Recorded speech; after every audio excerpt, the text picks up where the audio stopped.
Are your minds blown, people? Are your minds blown?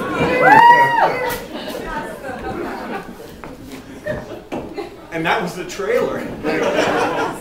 That's not the official trailer. That was a trailer that we put together for tonight, just to sort of give you an idea of the tone of what this movie is all about. Because a lot of you haven't seen it because it's been very difficult to see, and so we thought we'd just give you an idea of what it was like. And the PMC, the Preferred Movie Companion.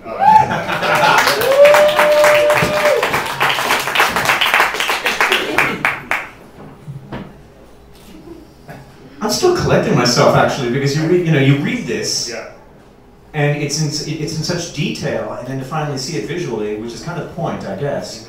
I don't know if I can see this whole movie. Well, you know what? I'm honest. It's not for everybody, but it is. One of the things that made it so controversial when it came out is that, like you see in the trailer here, it is a mix of things that had existed in movies long before The Devils came around, but had never been sort of put together in this kind of unholy way that we see in the movie. So yeah. The violence that's in the film, which is hinted at in the trailer, tons of violent movies before this had been made. I mean, movies like Scarface, Scourge of the Nation had been around and banned in 30 years, 40 years before this came out. But they had been around. There had been movies about religion since people first started spooling film through film projectors, and there had been in the years preceding The Devils loads of movies with really high sexual content that had really pushed sort of the limits of what was acceptable. What Ken Russell did is he put it all together into one film, and I think that's where the issue started with people that don't mind paying their, probably at the time $3 or $4 to go see a violent movie or, a movie about sex because they could understand what they were going to go see. This movie had, they often say, movies should have a little bit of everything for everybody. Well, this movie did, blew people's minds. They couldn't hear it. Let's go back and, after people have seen that trailer, if they're not familiar with the story, because as it said there in the beginning, this is based on this is historical fact. Ken Russell was a guy who did biographies for the BBC. Being factual was very important to him, as controversial as he was. So tell us about before we get to the story of the making of the film, tell us about the story of the film. It's a complicated story, but it is essentially a power struggle between three people. Father Grandier, who's played by Oliver Reed in the film, and he's what they call a whiskey priest. He is a priest who... Now hang on, you actually have a great quote here where somebody wrote, he had great virtues, but accompanied by great vices, human vices, nevertheless, and natural to man, to which you helpfully add to that. In other words, he was a horn dog. Yeah. I like to make it so that people can understand. Oh, I get it. Yeah, but that's essentially. But he was a pious man who drank and womanized as well, and he led a congregation in a walled city called Loudun in France in the 1630s. One of the other points along this sort of triangle, this unholy triangle, was Sister Jeanne of the Angels, played by Vanessa Redgrave in the movie. And Vanessa Redgrave, that was Vanessa Redgrave you saw there in the Habit, but and it was going to be Glenda Jackson before that. That's why sometimes it blows my mind that we haven't heard of this movie. I know. Well, these are big names. Oliver Reed and Ken Russell had. Like the year before he made this movie, had made The Music Lovers, had made Women in Love, which was nominated for Academy Awards. He was listed in the Guardian newspaper as one of the most influential British artists up there with the Beatles and British people, because he was listed above the Prime Minister. That's right, he was listed above the Prime Minister. So it's sort of very interesting that this movie, which was a big budget movie at the time, starring big stars, hasn't been seen. So Vanessa Redgrave is Sister Jeanne of the Angels, and she is a deformed nun who was in the convent, not likely because she was particularly religious. She was there because in those days, if you were like in part of a large family, and you were the 6th or 7th kid, you probably ended up in some sort of religious order because your family likely, unless they were rich, didn't look after you. Right. In her case, it's because she was deformed. She had a huge humpback, and she's described by Aldous Huxley, who wrote about the original. And he wrote Brave New World. He wrote Brave New World. Yeah, I mean this is again, like these are big names. And this whole book that he wrote, The Devils of Blue Dawn, is considered to be his best book. And he describes her as having the face of an angel, but this horrible deformity that really kind of matched her twisted psyche as well. So she was convinced that Father Grandier loved her, that he was in love with her, that she was in love with him, and that he came to her at night in the form of like a devil or a spirit of some kind, even though the two of them had never actually met. And then the third prong of this story is Cardinal Richelieu, who was really the power in France at the time, of course, behind King Louis. And so you have these three very powerful but very different personalities who collide, and that's essentially the story. So it's a power struggle between all of them.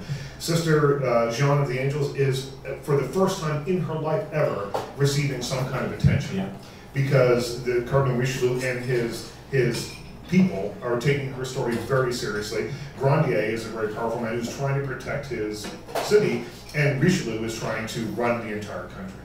And one of them wins.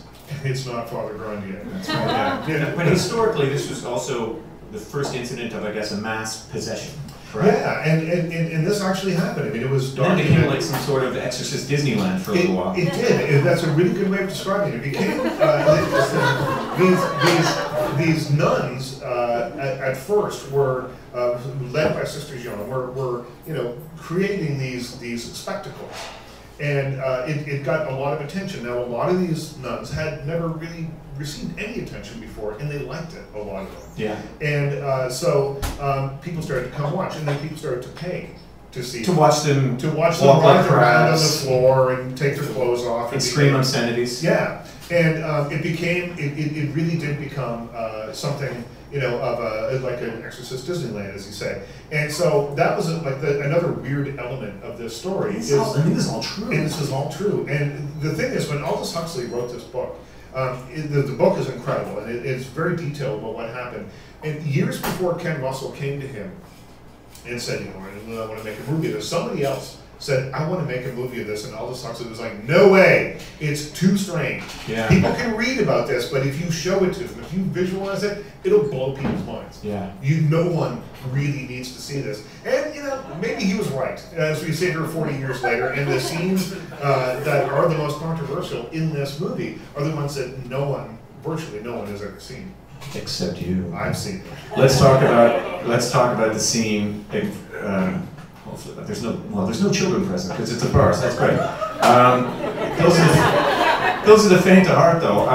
Let's talk about the scene known as the rape of the Christ. Yep. This is the scene that really blows people's minds, and it's based in truth. It's based in fact. It makes Mapplethorpe look like one of the little rascals. I mean, Yep. Well, see, I was blushing reading about it. Well, I think that the power of this movie lies in the fact that without the rape of Christ scene, and then there's another scene, I know, I'm sorry, but it's... Okay, first of all, I gotta interject. There's a word in here that is sheer brilliant. It's brilliant, and I want to know if you invented it. I did. Nunsploitation. Yeah. I wish I invented nunsploitation as a genre, but no, sadly no. But the rape of Christ scene is the scene that people haven't seen. Yeah.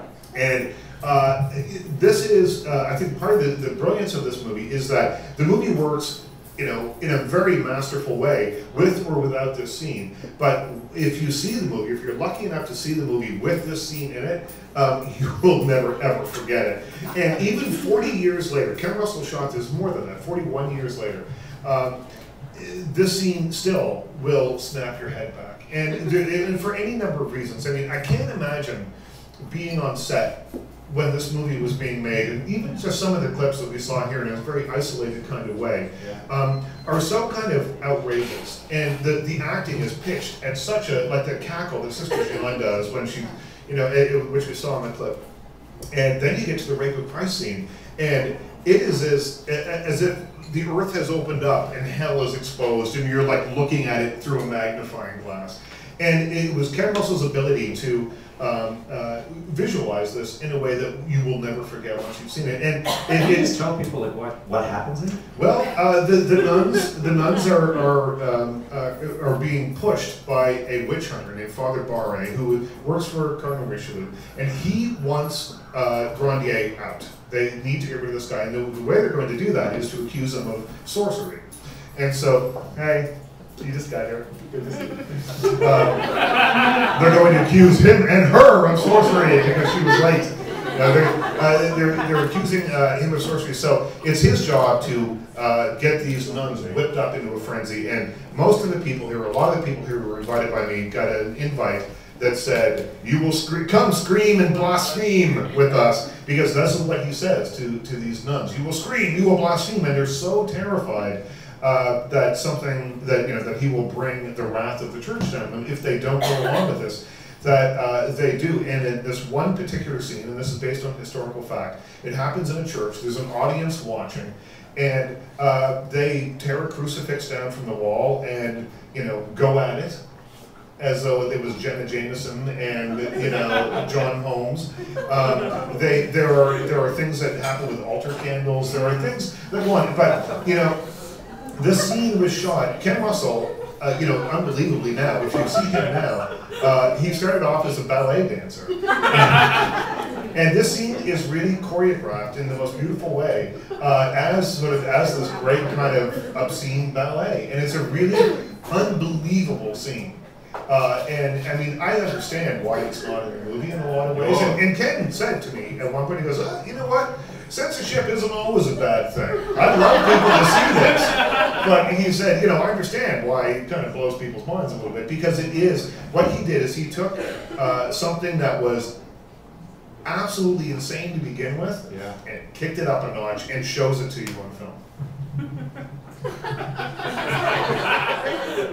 But it did, I mean, okay. It did have a point though. Well, no, it does have a point. I mean, right? One of the. I mean, he fought for that scene, obviously. Oh yeah, no, he fought for. I mean, he fought for months for this stuff. I mean, what you have in these scenes are sort of intricately choreographed moments, so that when you start snipping things here, like, you know, censor boards, what they do is they rarely ever say, take out an entire scene. Why don't you remove that whole thing? What they say is, take out 4 frames here, take out 3 seconds here, you know.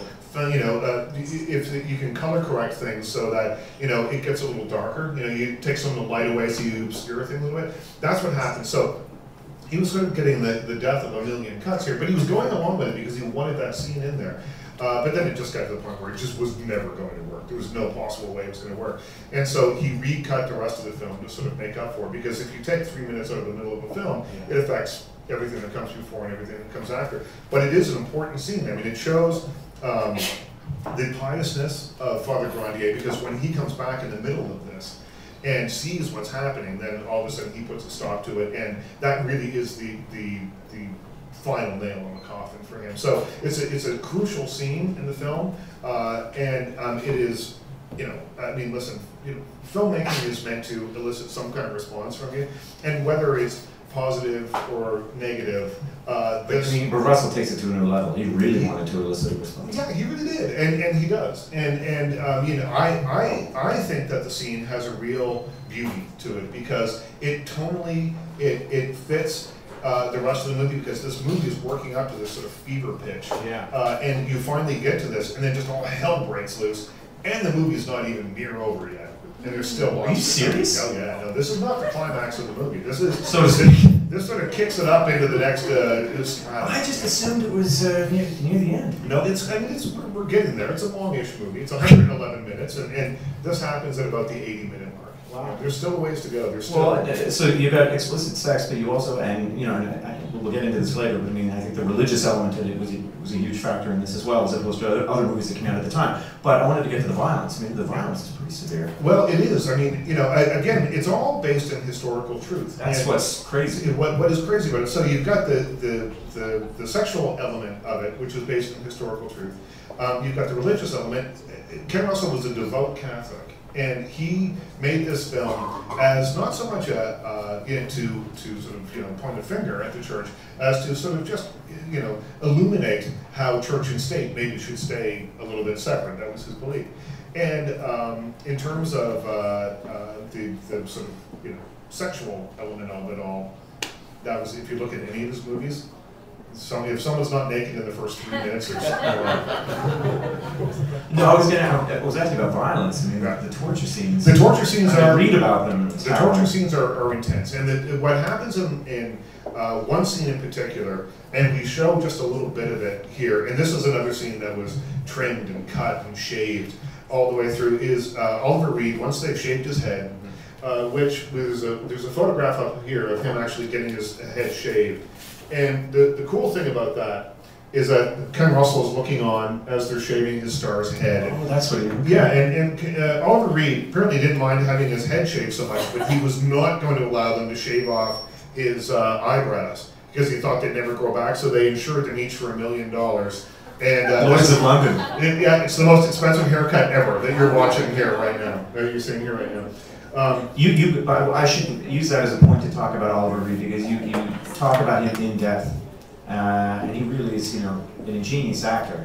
And a lot of his backstory I didn't quite understand or get, but I did after reading your book. But his relationship with Ken Russell was really key to the making of this film. Well, it probably wouldn't have been made without Oliver Reed signing on at the time. He was a superstar. Yeah, and the thing. Well, to finish it, so the Vaughn. So there's a scene called. There's a scene just after they shave his head, where they put his legs in something called the Boudikins.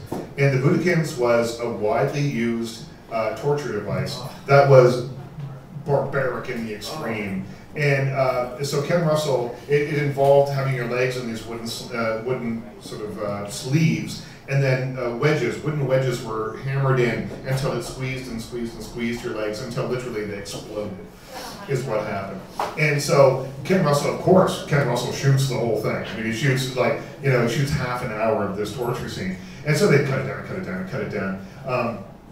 And those are the scenes that really disturb people. Although you don't really see anything much in those scenes. The sound effects and just the effectiveness of how Russell shot it. And my favorite line is in the movie, and we put it in here as well. His legs, Father Grandier's legs are in the Boudikins, and they're being pounded in. And his tormentors are just trying to get him to confess. All they want to make themselves feel better about this horrible thing they've done to this man. They're trying to get him to confess to being, a succubus, of the devil. And at one point, one of them says, "Do you love the church?" And there's a long pause, and the camera pulls around, and there's Boudikins, and things are happening, and Oliver Reed just says, "Not today." Well, like you said, I mean, it was historically accurate, but they certainly took liberties. I mean, it was contemporary in the language, not right? It was contemporary in the language, I think. Contemporary in the language, and contemporary in some of the characters. There's a character called Father Barre, who is the witch hunter. He is one of the people that come to exorcise. He's the man who yells, "Scream and blaspheme" at the nuns. And he's got long hair, and he wears little round John Lennon glasses, and he sort of dresses like a rock star in the 1960s. And a lot of people mention this to me, that, why the glasses, why does he look like this? And there's a lot of kind of odd anachronisms in this movie, and I think the point that Russell was trying to make was that the story is timeless in the thing. The problem hasn't gone away. Church and state are still married to a great extent, and he wanted to make the point that although this story is set in 1634, by giving these odd little anachronisms, I'm displaying in a way that it could happen almost any time. Before we get too deep, there are so many crazy stories that you tell about the making of this film. But one that really stuck out for me because it's just so bizarre is the hunting scene with Louis VIII. Well, it's so weird. I mean, This never actually happened in history. You've got Louis the 13th. 13th. What he's doing is he's dressing Protestants up as giant blackbirds and sets them free on his estate and then shoots them, is what he does. And it was, this in the movie is sort of, again, to show his... Well, it must have looked like you were killing football mascots or something. Yeah, that's right, yeah. Yeah? In the movie it's something. In the movie it's kind of an incredible scene. But again, what it is to show in a sort of real shorthand kind of way the decadence and the sort of the extent to which the church and the state were married at that point, and the Roman Catholic Church and the state were married at that point. It never happened in real life, but the idea of it, and again, this is a scene. There's two things in this movie that people will come to me and say, "Oh, it's so weird, this thing with the glasses, Father Barney's glasses," and then the last line of the scene where the king is shooting Protestants. He shoots one of this bird, this giant mascot-looking bird, and then there's a close-up onto his face, and he goes, "Bye-bye, blackbird," like that. And it's just so odd and weird, but it really gives you a sense of the kind of decadence that Russell was trying to display. Tell us more about the book. The book is centered really around Russell. Yeah, I mean, tell us more about it. Well, he was a fascinating guy. I met him a couple of years ago. I was hosting an event with him in Toronto, and I walked past the Bloor Cinema. Dinner went well. Yeah, this is the thing, you know. We sold out the Bloor Cinema, and 950 people, and so we thought it would be a good idea to go have dinner with Ken Russell beforehand. Just so we and could he's get, 83. He's 82 or 83, and so I walked past the Bloor Cinema. It was packed. There's people all over the place. I'm like, wow, this is going to be a great night. We're going to show an awesome movie. We've got a legendary filmmaker, and there's, you know, almost 1,000 people here. This is going to be awesome. I get to the restaurant, and I sit down, and he's there, and I meet him. I'm like, "Hello, Mr. Russell. It's really great to see you." And he does this. And that's it. And I was like, well... Then you told him your Tommy story. Tell the Tommy story. Well, I tell him that when I was a kid, I was obsessed with Tommy, the rock opera Tommy. And I really wanted to see it, but I grew up in a very small town, a long ways away from any theater that was going to show that. So I waited until it was playing in Halifax, and I saved up my money, and I made the excuse to my parents. I said, like, "Hey, I'm going to like soccer practice early." And, you know, then I left the house, and, you know, I don't know that they probably didn't realize for a couple of hours later, like, he doesn't play soccer. But I left the house, and I hitchhiked to Halifax, which was 200 miles away. I was about 12. And I found the theater. Oh, gasps! Yeah, it was Nova Scotia. Like, they hitchhiked at like 6. Yeah. And so I hitchhiked to Halifax. These weren't helicopter parents. They certainly weren't. And I paid once to see the movie, and I was like, damn, that was really good. As soon as the credits rolled, went around, bought another ticket, watched it, and then watched it a third time, and then hitchhiked home. And I was grounded for, you know, a year and a half or something after I got home. But it was worth it, because the movie was awesome. And so I told him that story. And I thought, he directed it? Yeah, Ken Russell directed it. And I thought, okay, this will warm him up. Nothing. A slightly broader head nod, maybe, but that was about it. And so, and this went on. You know, he would, the waiter would come by and say, "Can I get you something?" And he would go, "Ah!" And he'd point at a glass of red wine or something. So I'm thinking, you know, oh man, what's going to happen here? And set it up a bit. How invested are you emotionally in The Devils at this point? Well, not so much The Devils, but Tommy and Altered States and loads of other movies. And I mean, I love The Devils at this point, but I was more nervous that I was going to be doing an hour-long interview with a mute in front of 1,000 people, you know. And the other thing that had happened is the stage at the Bloor Cinema. He couldn't make the stairs. He couldn't do the stairs, so they set up a little area in front of the stage. And of course, they couldn't get the lights to go down. So I thought, here I'm going to be sitting in the dark with someone who's not going to say a word in front of 1,000 people. Anyway, it went on. You like a challenge? I like a challenge. And so I go over to, I leave dinner because I'm so freaked out by this. And I leave them to have dessert. And then I come back over to the theater, and there's people swarming everywhere. Everyone's excited. Ken Russell, he's going to be awesome. I'm like, no, he's not. He's not going to be awesome. You know? It's going to be fucking terrible. What's about to happen here? It really is. And so, have you ever had dinner with him? Even this guy? Oh my God. And so then I get up, but I get the phone call, he's coming.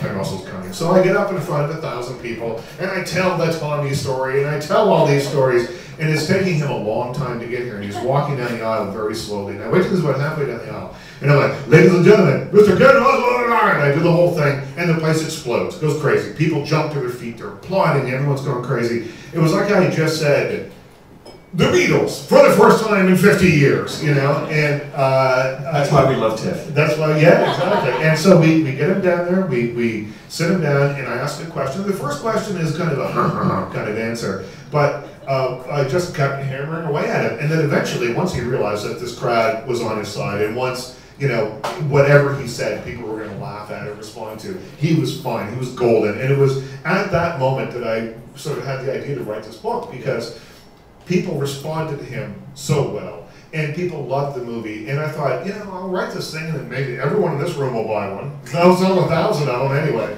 And I didn't know it was going to take 2 years, and be such a long process. But it was at that moment on stage. Once he opened his mouth, I was like, "You have a voice, awesome." But he told great things. Like that night, we talked about the dough. We talked about a lot of things that night, but his house had burned down. And apparently, he had an old outside of London somewhere. He lived in this little estate that had a thatched roof cottage that he and his wife lived in, and it burned down. It caught like a spark from a candle or something burnt this thing down. And he stood outside it, and he watched everything that he owned burn to a crisp. And he leaned over to his wife and said, "Well, at least I won't have to clean my desk anymore." So an optimist. Yeah, no, he's awesome, and it was that kind of it was that sort of stuff that I liked bringing out of him, and hopefully I got in the book. Oh no, I think you did. When I was reading this book, because I know you, as your friend, I just kept thinking, oh, I know he had so much fun. Yeah, well, it totally was fun. I mean, what were challenges for you must have been in some ways quite fun. I mean, you interviewed a lot of people for this. Yeah, I interviewed a lot of people for this, and the part of the thing was finding them. I mean, a lot of the Opa! Teddy Wilson. I know that was you, brother. I know that was you. Teddy. They let you out. Part of the fun stuff was tracking down Murray Melvin, who plays one of the priests in the film. He's a major part in the film. And, everyone who was involved in this movie was, most everyone was middle-aged when they made it. The movie's 40 years old, so a lot of them don't have agents anymore, they don't work anymore, so you really have to be inventive about how you find them. So Murray, I found, just by reading everything there was on the internet about him, in one line in one article said that he volunteered at a theater in London, the theater that gave him his start. And once he retired, he thought, I'm going to get out of the house once a week, and I'm going to go work at this place. So he did this. So I just called the theater in England every day for a month until I found him, until he was there one day. And then I finally got him, and he said, "Oh, dear boy, I've been hearing that you've been trying to find me." And Mike Bradzel, I really wanted to find Mike Bradzel, who was the editor, and he worked with Ken Russell a lot. And I was desperate to find this guy, but he's 91, and he hasn't edited a film in a long time, and I didn't really know exactly how I was going to track him down. And then I hosted the Canadian Film Editors Awards a couple of years ago, probably. And afterwards, you were there, I think, you guys were there. And afterwards, we were all standing around having a drink, and I thought, if anybody knows this guy, someone in this room will be. And I just stood up and was like, "Does anybody here know Mike Bradzel?" And one hand goes up in the back of the room, and that's how it's called research, people. Yeah. That's how journalists do. But that's how I found this guy, and it was amazing, And he was 91 years old. Ken was at that point had a series of strokes and wasn't talking anymore, wasn't speaking anymore, and so I needed someone who was very much involved in the process. And this guy at 91 remembered every detail, and he makes really the backbone of the book came from him. You get intricately involved, and I found it quite fascinating in the whole censorship process back in, I guess, for the late 60s and early 70s. And the reason why this film was, really singled out, there were a lot of controversial films that came out at that time. In fact, even just visually, it looked like Clockwork Orange to me. Like, I thought of that film, but other films that came out at the same time, like Straw Dogs. You talk about those films, but this one had religion. And that made all the difference. It made all the difference. Violence and sex were one thing, but religion. If you think about 1971, the movies that came out in 1971, Straw Dogs, Sam Peckinpah, which is violent and sexual. Scenes. Yeah, two like brutal rape scenes. Dirty Harry.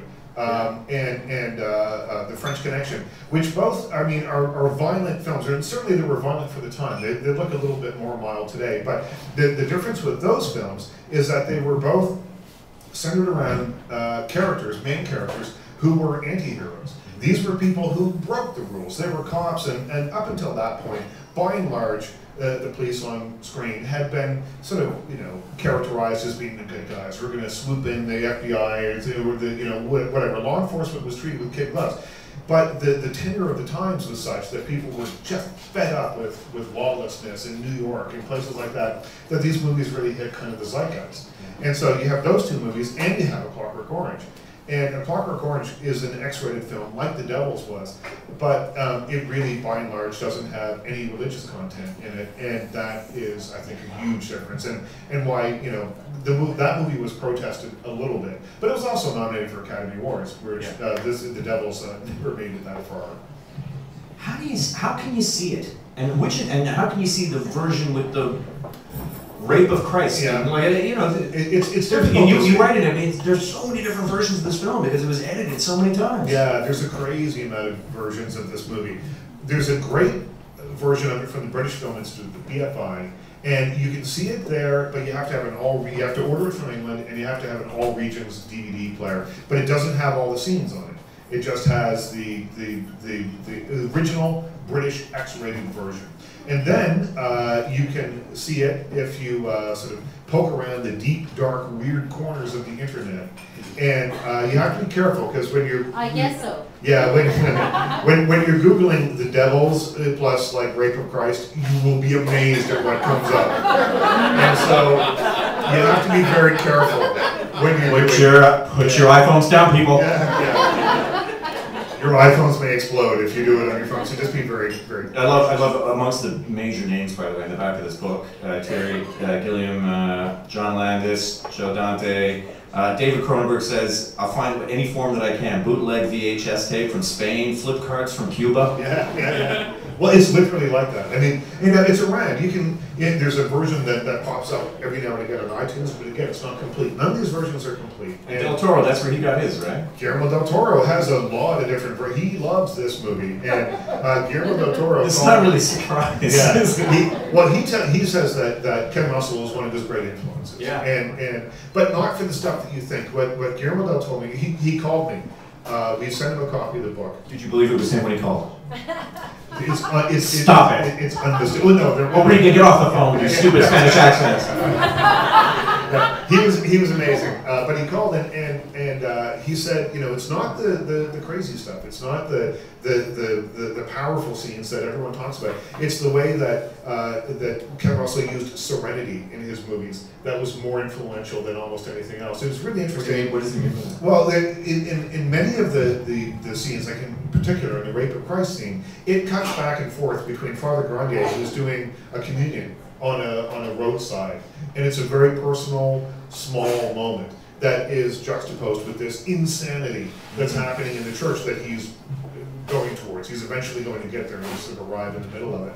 And it makes those scenes even more powerful, the crazy scenes, because it's tempered with something else. And that's why Del Toro says that he's taken away from this.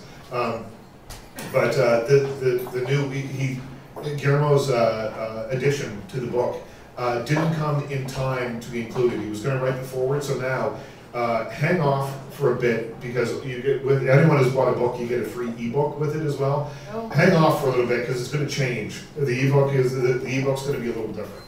It's going to have a lot from Guillermo del Toro at the end as an afterword. That's great. Yeah, it's cool. The interview was really cool. He was, we talked for a long time, and he loves this movie. So how does it feel like it'd be a big-time author? That's right. Hey!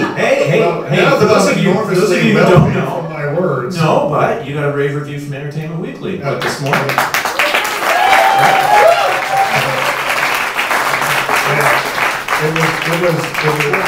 The Entertainment Weekly, and there was a... The Hollywood Reporter. Hollywood Reporter. Yeah, the Hollywood Reporter. Loved it. Yeah, That's great. yeah, no, it's cool. And listen, I thought that this book would be a small book that film geeks like myself would buy and you know, enjoy and go, oh, I'm gonna like get weird on the internet and find this movie. Is that how we talk? Yeah, totally. It's how I talk when I'm not broadcasting on the television. But that's what I thought it would be, and I was thrilled that ECW would publish it. That they saw some value in the story, and they saw the value of telling this story. And then, you know, we started getting, we sent it out to David Cronenberg and Terry Gilliam and people like that. We started getting responses from them, and Cronenberg emailed me That about cover is pretty impressive. Yeah, man, Cronenberg. I was home on a Saturday, and he emailed me. Richard, reading this book was pure pleasure for me, and I had to take a nap afterwards. I did. I had to take a nap after I got that email. I was just so kind of like frazzled by the idea. Those of us who do morning shifts can utterly relate to Yes. this. Yeah. And so you know, there's that, and then you know, Terry Gilliam, you know, all those people, that everyone that we sent it to responded really, really well, and I thought, well, that's nice. You know, they're film geeks like me. They just happen to make movies, but you know, and then They only probably bought one copy, so whatever. That's right. But then the reviews started to come in, and they've been really good, and I've been really happy because you know, I have as I said, it was unexpected for me, and it was fun. My dad, who's 83, he's like Ken Russell's age now, but he called me and goes, oh, you know, I'm reading the book. And I'm like, oh, Jesus, where is this going to go? Because it's not always good with this guy. So he's like, He hasn't gotten to the rape of Christ Yeah, scene no. yet, no. I'm not sure where he was when he goes, you know, I'm reading the book. And I'm like, oh, yeah, what do you think? And he goes, it's a real page turn. It's a bit naughty, but it's a real page turn. Well, I think for a lot of people in this room, I mean, for those of you who haven't read it, I think you'll read it going, how have I never heard of this? This is an important piece of history, everything else aside. Yeah. But you write it with such enthusiasm, and you have such fun reading it, and I'm so glad it's getting Entertainment Weekly and Hollywood Reporter.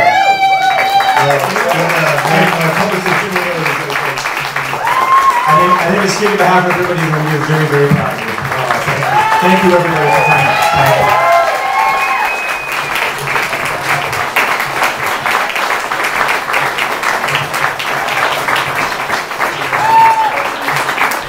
Oh, I would like a drink.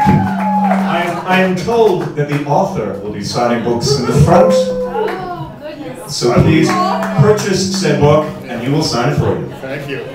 Nice.